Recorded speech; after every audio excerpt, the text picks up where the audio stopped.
Hello everyone, आप सभी का स्वागत है हमारी इस यूट्यूब चैनल पर। तो चलिए आज बहुत ही इम्पोर्टेंट बात करने वाला हूँ। ठीक है, आप सभी लोग बहुत गौर से ध्यान दीजिएगा और अगर आप लगे तो नोट डाउन करके रख लीजिएगा।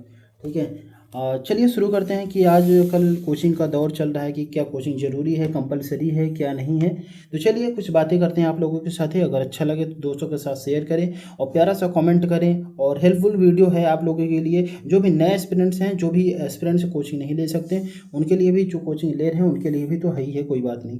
ठीक है, तो चलिए शुरू करते हैं कि दूसरों को देख कर लगता है कि कोचिंग बहुत ज़रूरी है यूपीएससी के लिए, लेकिन यह सच है दोस्तों। अगर आप चाहो तो घर बैठे भी तैयारी कर सकते हो और बहुत अच्छे से कर सकते हो। आज मैं आपको एकदम बेसिक से बताने वाला हूँ कि घर से तैयारी कैसे शुरू करें, क्या करना है और क्या नहीं करना है। सबसे पहली चीज़ जो आपको करना ही है वह है यूपीएससी का पूरा सिलेबस पढ़ लिया। हाँ हाँ, बोरिंग लग सकता है, लेकिन जब तक आपको पता नहीं होगा कि एग्ज़ाम में पूछा क्या जाता है, आप सही पढ़ाई कर ही नहीं सकते।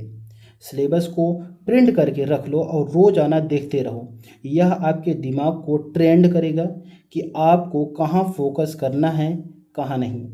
अब आप सिलेबस समझ लिया तो आप अगला स्टेप है एनसीईआरटी पढ़ना। एनसीईआरटी कंपलसरी है, एनसीईआरटी आपका बेस बनाएगा। ठीक है, आपको एनसीईआरटी ज़रूर पढ़ना चाहिए। जो भी सोचते हैं कि एनसीईआरटी मैं बीए कर रहा हूँ, बीएससी कर रहा हूँ तो एनसीईआरटी ज़रूरी नहीं है। बिल्कुल एनसीईआरटी मोस्ट इम्पॉर्टेंट है। एनसीईआरटी आपका बहुत ही अच्छा साथी है, समझ सकते हैं। सिलेबस को आपको समझना होगा, सिलेबस से आपको अच्छे से रिवाइज करना होगा, सिलेबस को बढ़िया से याद करना होगा कि कहाँ कौन कौन से सब्जेक्ट कौन कौन से पेपर में आते हैं, सिलेबस ऑप्शनल में क्या आता है, सारा चीज़ आपको रटा होना चाहिए। ठीक है, फिर चलिए तो शुरू करते हैं कि क्या है कि एनसीईआरटी पढ़ना बहुत ज़रूरी है। सबसे पहले सिलेबस को आप प्रिंट करके रख लो और रोज़ाना देखते रहो कि आपके दिमाग का ट्रेंड करेगा कि आपको कहाँ फोकस करना है, कहाँ नहीं। अब आप सिलेबस समझ लिया तो अगला स्टेप है कि एनसीईआरटी पढ़ना है। एनसीईआरटी कौन सी पढ़नी है? क्लास 6 से 12 तक। ठीक है, उसमें कौन कौन सी एनसीईआरटी पढ़नी है? अब आप लोग पूछेंगे कौन कौन सी एनसीईआरटी ज़रूरी है, कौन कौन सी एनसीईआरटी कंपलसरी थी। बिल्कुल एनसीईआरटी की आप समझ सकते हैं कि हिस्ट्री मोस्ट इंपॉर्टेंट है एंशिएंट मॉडर्न के लिए। ठीक है, मिडेवल के लिए एनसीईआरटी आपको ज़रूर पढ़ना चाहिए। ज्योग्राफी ज़रूर पढ़ना चाहिए। अब ज्योग्राफी में शुरू से पढ़ना चाहिए। अगर आप लोग का बेस अच्छा है तो 11वीं की एनसीईआरटी तो कंपलसरी है पढ़ना ज्योग्राफी के लिए। फिर उसके बाद आ जाते हैं पॉलिटी। पॉलिटी को पढ़ना चाहिए। इकोनॉमी है, इकोनॉमी को पढ़ना चाहिए। साइंस की पढ़नी चाहिए, साइंस की बुक भी पढ़नी चाहिए। अगर साइंस की बुक भी पढ़नी चाहिए, पढ़ो, बार बार समझो, नोट्स बनाने की जल्दी मत करो। कुछ लोग क्या है कि एनसीईआरटी पढ़ते हैं, नोट्स बनाते चले जाते हैं। अरे पहले बेस अपना मजबूत करो, फिर एनसीईआरटी का नोट्स कंप्लीट करो। ठीक है, पहले आप एनसीईआरटी पे नोट्स बार बार एनसीईआरटी का नोट्स एक बार पढ़ के नोट्स बना रहे, फिर दोबारा रिवीजन कर रहे हो, फिर उसका नोट्स बना रहे हो। आप कितना नोट्स बनाओगे, है कि नहीं? एक बार नोट्स बनाओ, अब पहले एनसीईआरटी पढ़ो, 1-2 बार पढ़ो। ठीक है, पहली बार पढ़ो, समझो, नोट्स बनाने की जल्दी मत करो। हर सब्जेक्ट में सब्जेक्ट करूँगा। ठीक है, हर सब्जेक्ट को मैं सजेस्ट करूँगा कि आप 1 घंटे रोज़ निकालो। थोड़ा थोड़ा करो लेकिन लगातार करो। और हाँ, अगर आपको समझने में दिक्कत हो तो मैं सबसे पहले बता दूँ, अगर आपको एनसीईआरटी भी पढ़ने में दिक्कत हो, कोई कोई बात नहीं है कि हाँ मैं बीए कर रहा हूँ, बीएससी कर रहा हूँ, एमए कर रहा हूँ, मुझे एनसीईआरटी समझ में नहीं आ रही, कोई दिक्कत नहीं। ठीक है, एनसीईआरटी को मैं सजेस्ट करता हूँ। अगर आपको एनसीईआरटी से समझ में नहीं आ रहा है, अगर कुछ लोग को समझ में नहीं आता है, कुछ लोग कहते हैं अब आप अकेले रूम में हो, ठीक है, आप स्टडी कर रहे हो, आपको कोई देखने वाला नहीं कि हाँ क्या कर रहे हो क्या नहीं कर रहे हो, तो आप एनसीईआरटी पढ़ सकते हो। आप मंत्रा नहीं लिख पाते, लिखने में कोई प्रॉब्लम है तो आप वहाँ से भी स्टार्ट कर सकते हो। ठीक है, कोई दिक्कत नहीं है। तो अगर आपको समझ में दिक्कत आती है, यूट्यूब पे बहुत सारे लेक्चर हैं।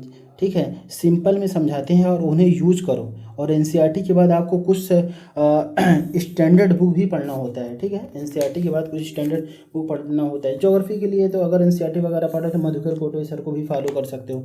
मधुकर कोटवे सर भी बहुत मस्त पढ़ाते हैं। ठीक है, उनका ज्योग्राफी भी एक मस्त है। ठीक है, आप पढ़ सकते हो। अगर आप चाहो यूट्यूब चैनल कई नाम बता दें, जैसे अनअकैडमी पे है, पीडब्ल्यू ओनली आईएएस है, पीडब्ल्यू हिंदी है। ठीक है, ऐसे कई सारे चैनल हैं जिसमें एनसीईआरटी खूब अच्छे से पढ़ाया गया। मैंने खुद ही शॉर्ट नोट्स, मैंने आपको 3-4 लेक्चर दिए हैं। आप मेरे प्लेलिस्ट, इसी में प्लेलिस्ट में जाइए, आपको एनसीईआरटी ज्योग्राफी का मिल जाएगा। कंटिन्यू कर नहीं पा रहे हैं इस वजह से कि आप लोग का प्यार सपोर्ट मिलता ही नहीं। नहीं तो मैं हर चीज़ को कंटिन्यू करें और शॉर्ट नोट्स भी दूँ आपको। मैंने जो किया है आप उसको एक बार देख कर कॉमेंट करिए कि हाँ, उसी वीडियो में कमेंट करिएगा कि हाँ कि वो चीज़ हमें देखना है। ठीक है,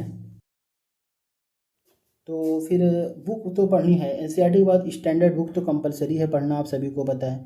एनसीईआरटी स्टैंडर्ड बुक क्यों पढ़ना है, तो आपको पता होना चाहिए कि पढ़ना बहुत ज़रूरी है। जैसे पॉलिटी एम लक्ष्मीकांत, ज्योग्राफी के लिए, ठीक है, बुक पढ़नी है। जैसे polity M Laxmikanth, geography, history spectrum के लिए इकोनॉमी रमेश सिंह और 11-12 की एनसीईआरटी। एक बात ध्यान देना, एक सब्जेक्ट एक बुक ओनली करना, कंफ्यूज हो जाओगे अगर, वरना कंफ्यूज हो जाओगे। एक सब्जेक्ट एक बुक ओनली, वरना कंफ्यूज हो जाओगे। अब कुछ लोग क्या कहते हैं कि कई सारे जैसे पॉलिटी के लिए कई सारे बुक को प्रेफर कर लेते हैं, हिस्ट्री के लिए कई सारे बुक। अरे एक सब्जेक्ट पढ़ना है, एक सब्जेक्ट में अच्छे से समझाएगा। आप एक ही सब्जेक्ट को 3 बार पढ़ो, 4 बार पढ़ो, आपका रिवीजन भी होगा, अच्छे से पकड़ भी होगी, ठीक है। तो ओनली कंफ्यूज हो जाओगे। अगर आप टाइम टेबल बनाओगे तो अलग अलग सब्जेक्ट का डिवाइस करके और हर हफ्ते अपने आप से पूछो कि हम ठीक चल रहा हूँ, या सेल्फ चेक करो, बहुत ज़रूरी है।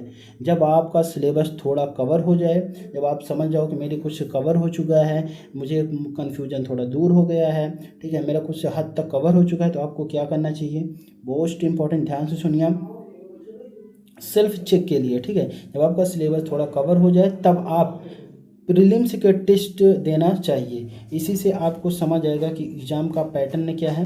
बुक पढ़ते पीवाईक्यू और पीवाईक्यू आप पीवाईक्यू देखो, आपको पता चलेगा कि कौन से पॉइंट प्लस टॉपिक इम्पॉर्टेंट हैं।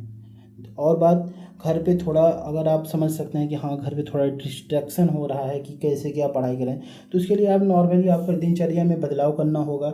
आपको थोड़ा अपने आप को एनर्जेटिक रहना होगा, आपके अपने गोल की तरफ फोकस रहना होगा, ठीक है। घर पे थोड़ा सा डिसिप्लिन में रहें, है ना, कि हमें ये चीज़ करना है तो मतलब ये चीज़ करना है, ये आप ही कर सकते हो, कोई अदर पर्सन आपके घर या फैमिली मेम्बर का नहीं कर सकता, ठीक है। अगर आप कोचिंग नहीं ले सकते हो तो आप यूट्यूब से बहुत सारे लेक्चर, बहुत सारे अच्छे अच्छे लेक्चर हैं, है ना। हम एक ही टीचर को नहीं कर रहे हैं। देखो मैं जैसे करंट अफेयर के लिए मधुकर कोटवे सर को मैं फॉलो करता हूँ, ठीक है। कई सारी चीज़ों के लिए मैं पीडब्ल्यू के यूट्यूब चैनल को फॉलो करता हूँ, ठीक है। कई सारी चीज़ों के लिए मैं जैसे मैपिंग देखना है तो मैपिंग के लिए मैं देखते हैं सुदर्शन गुज्जर सर का उसमें क्या बोलते हैं अनअकैडमी के, ठीक है। तो आप हर चैनल को थोड़ा थोड़ा समझिए कि हाँ कौन कौन सी चीज़ें इंपॉर्टेंट। अगर आप कहिएगा तो मैं एक वीडियो अपलोड करूँगा कि हर सब्जेक्ट के कौन कौन से टीचर के वीडियो देखना चाहिए, कौन कौन से, तो मैं इसका एक वीडियो बनाऊँगा, उस पर कहिए। अगर आप लोग कमेंट करिए, जो भी बिगिनर हैं, जो अभी स्टार्टिंग फेज में हैं, तो उनके लिए वीडियो मोस्ट इंपॉर्टेंट होगी। अगर आप लोग बताइएगा, कमेंट करिएगा, तो मैं उस पर ज़रूर वीडियो बनाऊँगा। और पहली बात, आपको पूरा वीडियो वॉच करना चाहिए, ताकि हम हर वीडियो में कुछ ना कुछ ऐसा चीज़ें बता दें जो आपके लिए इंपॉर्टेंट है, जो आप कई दिनों तक ढूंढने के बाद भी नहीं पाओगे, ठीक है। क्योंकि मैं उसी दौर में हूँ तो आपको इंपॉर्टेंट चीज़ें बताता हूँ फिर, ठीक है। अगर आप कोचिंग नहीं ले सकते हो तो आप यूट्यूब से बहुत सारे लेक्चर देख सकते हैं, जैसे स्टडी IQ, है ना, पीडब्ल्यू, अनअकैडमी, है ना, और दृष्टि, है ना, कई सारे ऐसे आदि हैं चैनल जिसमें आप कर सकते हैं। और एनसीईआरटी को फ्री PDF ही लेक्चर भी प्राप्त कर सकते हैं। तो अगर आप लोगों को ये अच्छा लगा हो और वीडियो अगर पसंद आया हो तो अपने दोस्तों के साथ शेयर करो, और अगली वीडियो कौन सी हो आप लोग कमेंट करें, और जो भी आप लोग कमेंट करिएगा तो मैं उस पर वीडियो ज़रूर अपलोड करूँगा। कोई भी नोट्स वगैरह, कैसे क्या नोट्स बनता है, कैसे क्या चीज़ें, सारा कुछ डिटेल में करूँगा। लेकिन आपसे एक चीज़ रिक्वेस्ट है कि आप लोग वीडियो को प्रॉपर वॉच किया करिए। तो आप लोग वीडियो वॉच किया कीजिए, और आप लोगों से रिक्वेस्ट है कि आप लोग अच्छे से पढ़ाई करते रहिए, आप अपना ध्यान रखिए। मिलते हैं नेक्स्ट वीडियो में किसी और टॉपिक के साथ, तब तक अपना ख्याल रखिए और स्टडी करते रहिए। धन्यवाद। जय हिंद, जय भारत।